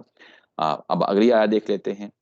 اور اسی تقویٰ کا تقاضا ہے، نیچے ترجمے میں دیکھیں کنیکٹر لایا گیا ہے کہ اسی تقویٰ کا تقاضا ہے۔ وہ کون سا تقویٰ؟ جو اوپر ہم نے پڑھا ہے روزے کے لیے، صیام کے لیے، رمضان کے روزوں کے لیے پڑھا ہے، اسی کے زیر تحت جو ہے نا اس آیت کو رکھا گیا ہے۔ یہ آیت بڑی امپورٹنٹ ہے۔ یہ دیکھیں کہ کہا گیا کہ وَلَا تَأْكُلُوا أَمْوَالَكُمْ بَيْنَكُمْ بِالْبَاطِلِ، تم ایک دوسرے کا مال ناحق نہ کھاؤ، بالباطل، ناحق نہ کھاؤ ایک دوسرے کا مال۔ اب یہاں پہ نہیں کا جو ہے نا اسٹیٹمنٹ ہے، یہ نہیں کی اسٹیٹمنٹ پہلی دفعہ آ رہی ہے، یعنی شریعت دیتے ہوئے نہیں کی اسٹیٹمنٹ، جس کو اوامر و نواہی ہم کہتے ہیں نا، یہ نہیں یعنی نہ کرو، یہ پہلی دفعہ آ رہی ہے۔ یعنی اس وقت جو ابھی تیسری جو فصل پڑھ رہے ہیں اس میں جو شریعت کا بیان ہے، پہلی دفعہ بطور شریعت یہ پہلی دفعہ نہیں کی اسٹیٹمنٹ آ رہی ہے، اور اس کو روزے کے اندر رکھ کے کہا ہے۔ روزے کے اندر کیوں رکھ کے کہا؟ کہ پیچھے کہا تھا نا، وہ پیچھے نہیں کی اسٹیٹمنٹ کیا تھی؟ تلک حدود اللہ فلا تقربوها، اس کے قریب تک نہ جانا۔ یہ اسی طرح کی اسٹیٹمنٹ ہے اور اسی روزے کے بیان کے بعد آ جاتی ہے، ولا تاکلوا اموالکم۔ یہ اسی تقوی کا تقاضا ہے کہ تم آپس میں ناحق ایک دوسرے کا مال نہ کھاؤ، ناحق نہ کھاؤ۔ یہ ایک پرنسپل اسٹیٹمنٹ ہے، اور یہ دسیوں بیسیوں جو ٹرانزیکشنز ہم کرتے ہیں روزمرہ کی زندگی میں، ان تمام معاملات پہ جو ہے نا یہ حاوی ہوتی ہے۔ یہ اصولی اسٹیٹمنٹ ہے۔ قرآن مجید کے اندر کچھ چیزیں ہیں جو اصولی طور پہ دے دی گئی ہیں، اور کچھ چیزیں ہیں جو بطور قانون دی گئی ہیں۔ بطور قانون دی گئی ہیں، ایز اٹ از دی گئی ہیں۔ جیسے قصاص ہے، یہ بطور قانون دیا گیا ہے، اس کو ہم قانون کی شک کے طور پہ ہم اس کو دیکھتے ہیں۔ لیکن کچھ چیزیں ہیں جو اصولی طور پہ دے دی گئی ہیں، وہ قانون نہیں ہوتا بلکہ وہ حکمت کی بات ہوتی ہے۔ وہ قانون ہی طرح کی جو ہے نا اپنے اندر وہ یعنی وہ حکم رکھتی ہے، اس کے اندر وہی اسٹرینتھ ہوتی ہے۔ تم مال نہ کھاؤ ایک دوسرے کا، بینکم یعنی وہ جو مال جو تمہارا اپنا مال ہوتا، مال اگر آپ کلیکٹیولی دیکھیں تو ہر شخص جو ہے نا کسی نہ کسی حصے کا مال کا مالک ہوتا ہے۔ ایک شخص زیادہ ہوتا، دوسرا شخص کم ہوتا ہے، تو معاشرے کے اندر جو مال ہوتے ہیں وہ ملکیت ہوتے ہیں لوگوں کے۔ تو جو لوگوں کی ملکیت میں مال ہوتے ہیں، وہ مال دوسروں کا مال جو ہوتا ہے وہ نہ کھاؤ۔ یہ اسی تقوی کا تقاضا ہے جو اوپر کہا گیا ہے، اسی کا تقاضا ہے، ناحق نہ کھاؤ۔ اب یہ ناحق مال جو ہے، اس کی دسیوں بیسیوں، جیسا کہ میں نے ایگزامپلز ہوتی ہیں، نبی پاک صلی اللہ علیہ وسلم نے اپنی زندگی میں بے شمار چیزیں ہیں جو احادیث میں آتی ہیں، جو اس آیت کی روشنی میں لوگوں کو منع کیا ہے کہ یہ کام نہ کرو۔ اس کی کئی ایک مثالیں دی جا سکتی ہیں، جیسے کہ نبی پاک صلی اللہ علیہ وسلم جو ہے نا کسی منڈی میں جاتے ہیں، وہاں ایک گندم کا ڈھیر لگا ہوتا ہے، اوپر سے جو ہے نا گندم جو ہے وہ صاف ہے، نیچے گیلی ہے۔ نبی پاک صلی اللہ علیہ وسلم نے خود ہاتھ ڈال کے دیکھا تو پوچھا کہ یہ کیوں ہے؟ تو اس صاحب نے یہ بتایا کہ یہ اس لیے ہے کہ کل رات بارش ہوئی تھی، جس کی وجہ سے اوپر والے جو دانے ہیں وہ خشک ہو گئے ہیں سورج کی روشنی کی وجہ سے، نیچے والے جو ہیں وہ کیونکہ گیلے ہیں، اندر ہیں۔ نبی پاک نے فرمایا کہ آپ ایسا کریں کہ اس کو لوگوں کو بتا دیں، اور جو نیچے والا جو ہے اس کو باہر لا کے رکھیں، تاکہ لوگوں کو پتا چلے کہ یہ گیلی گندم ہے، اس چیزوں سے باز رہیں۔ اس طرح اور بھی ٹرانزیکشن ٹائپ تھی، جس طرح یہ کہ فصل جو آتی ہے، جیسے کہ کھجور کی فصل ہے، وقت سے پہلے جو ہے نا بیچ دی جائے، فصل بیچ دی جائے، ابھی اس پہ جو ہے نا پھل آیا ہی نہیں، پہلے بیچ دی جائے، تو اس سے بھی منع کیا۔ اس کے اندر بھی دھوکے کا جو ہے نا وہ پہلو ہو سکتا ہے۔ اور بھی کئی ایک مثالیں ہیں، جیسے کہ جو ہے نا اونٹنی کی جو ہے نا بچہ جو پیدا ہوگا، وہ جو بچہ پیدا ہوگا وہ آگے جو ہے نا جو بچی یعنی پیدا ہوگی، اونٹنی پیدا ہوگی، اس سے آگے جو ہے نا کل کو کوئی اور بچہ کو اس کا ہوگا اونٹنی کا، تو وہ اس کی ٹرانزیکشن کر لیا کرتے تھے عرب لوگ۔ تو قرآن مجید نے اس سے یعنی نبی پاک صلی اللہ علیہ وسلم نے اس سے بھی منع کیا۔ تو اس طریقے سے ہمارے ہاں جو فقہ آگے چلتی ہے، کتاب یعنی فقہ کے اندر چیپٹرز ہوتے ہیں بیوع کے نام سے، جس میں خرید و فروخت کی چیزیں ہوتی ہیں، انہوں نے کو 30-32 چیزیں ہیں جو کیٹیگرائز کی ہیں انہی احادیث کی روشنی میں۔ تو ہمارے زمانے میں جب ہم ظاہر آگے ہیں، اب اس دور میں نہیں رہ رہے، ہمارے زمانے کے اپنے مسائل ہوں گے، وہ بھی جب ہم دیکھیں گے تو یہ قرآن کی جو پرنسپل سٹیٹمنٹ ہے، یہ جو اصولی سٹیٹمنٹ ہے، اسی ہی کی روشنی میں دیکھیں گے. وَلَا تَأْكُلُوا أَمْوَالَكُمْ بَيْنَكُمْ بِالْبَاطِلِ وَتُدْلُوا بِهَا إِلَى الْحُكَّامِ. اور اس کے بعد کہا گیا کہ اس مال کو ذریعہ نہ بناؤ حکام تک پہنچنے کا، لِتَأْكُلُوا تاکہ تم جو ہے نا وہ کھاؤ، فریقم من اموال الناس، ان دوسروں کے اموال میں سے کچھ حصہ، فریق یعنی انہی مال میں سے کچھ حصہ، اموال الناس جو تمہارا اپنا نہیں ہے، لوگوں کا حصہ ہے، ان میں سے کچھ جو ہے نا آپ نے لینا ہے.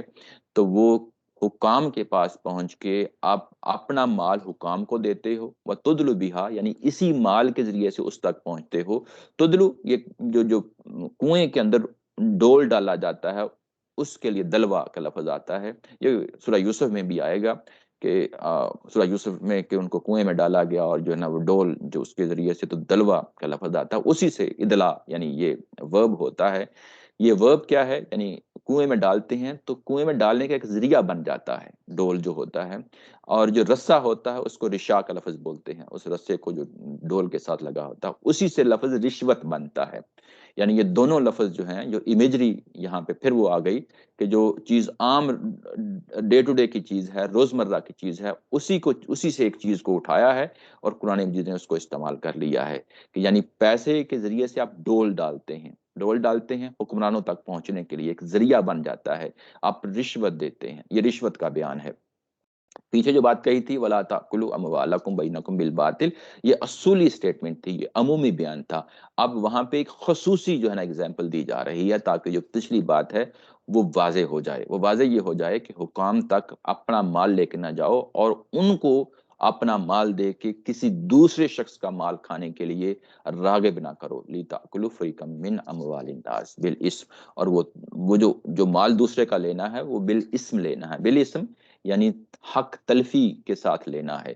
یعنی تمہیں معلوم ہے کہ وہ تمہارا مال نہیں ہے، تم اس مال کو لینا چاہتے ہو. حق تلفی یہی ہوتی ہے کہ زبردستی کسی دوسرے کا مال ہتھیا لیا جائے.